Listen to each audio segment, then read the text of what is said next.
Hello friends, welcome to Business Learnings. After a long time, I'm live again. In this video, we'll talk about Vodafone Idea and whether it is going to survive um, the hits that it has taken due to AGR and other reasons.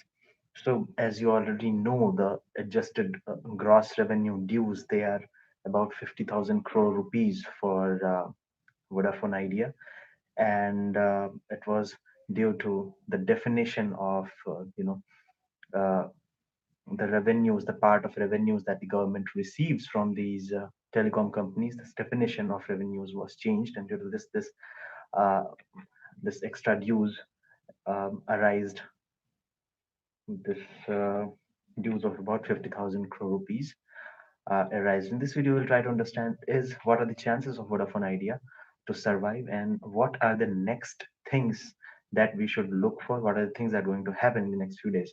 So first thing is the self-assessment of AGR dues.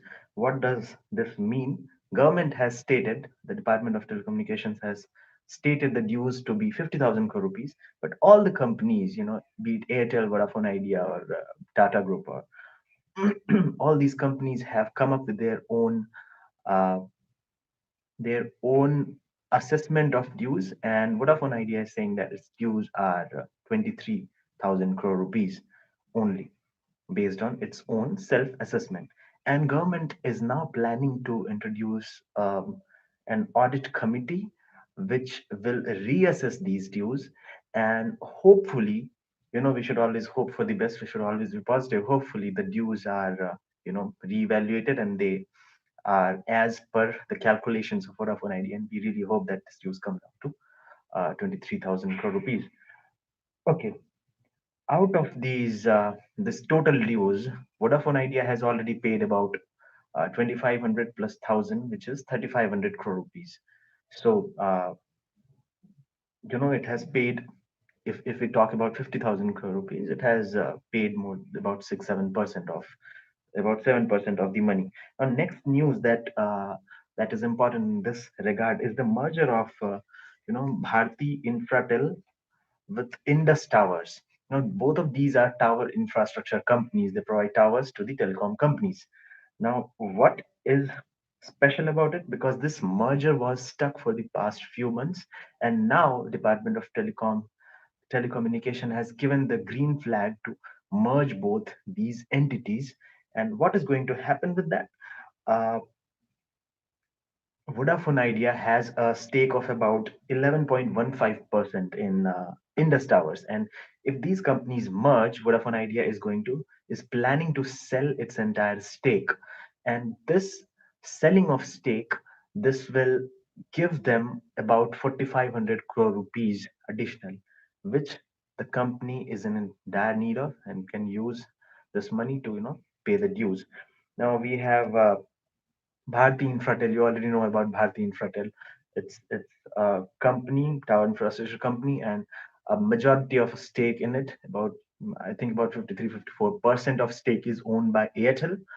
For Indus Towers, 42% of the stake is owned by Bharti Infratel, 42% by Vodafone Group. The UK is Vodafone Group, and about 11.15% of the stake is owned by our our Vodafone Idea, right? So yeah, after this merger, Airtel's stake is going to increase. Vodafone Idea's stake is going to come down to zero, and hopefully it gets some money to pay it back. So all in all, we talked about two different news items. First is the assessment, reassessment of the AGR dues, and second is the merger between Indus Towers and Bharti Infratel.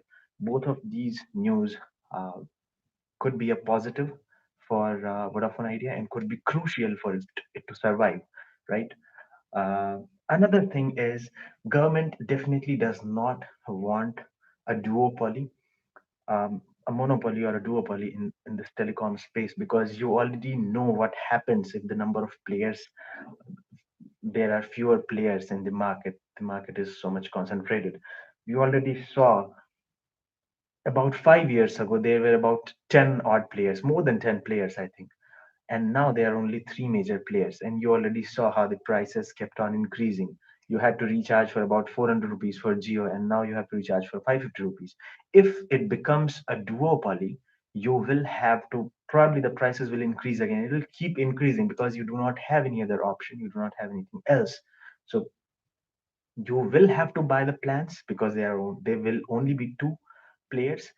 And government definitely does not want that. There will be revolt, there will be revolution, right? uh, People will not accept that, first thing. Next thing that I want to talk about is more than a lakh, more than 100,000 people are going to lose their jobs if Vodafone Idea declares bankruptcy, if this company shuts down. And this is going to be a huge negative for the government. And for the current situation where the economy has already slowed down, uh, and unemployment rates are at you know unemployment rates have reached quite higher levels, inflation has reached quite high levels. Government simply cannot afford to have so many people unemployed, and this will create a very negative situation for it. So I think things are going to work out for Vodafone Idea, at least for the next 1 or 2 years, and therefore I'm little positive on this stock. Coming to the valuations now, I really do not know how to value Vodafone Idea. It's a completely speculative stock as of now, but I personally believe that this is going to survive. The company is not going to get bankrupt anytime soon. So positive on the stock. And Kumar Mangalam Birla, he had meetings with Department of Telecommunication as well as with Nirmala Sitharaman, the finance minister. And even before these meetings, the share prices of Vodafone Idea have zoomed past 33%, and increased by more than 33%, which means that analyst community is positive about this stock. They probably think that this company is going to survive, and going ahead with that, I'll give them that. Any negative news at this point in time is going to, you know, make a mass plundering. It's going to be a bloodbath and huge sell-off. So if you have been watching this video so far, thanks a lot for watching. Please do subscribe if you like the video. Please put down your questions in the comment box. And thanks a lot for watching. Thank you.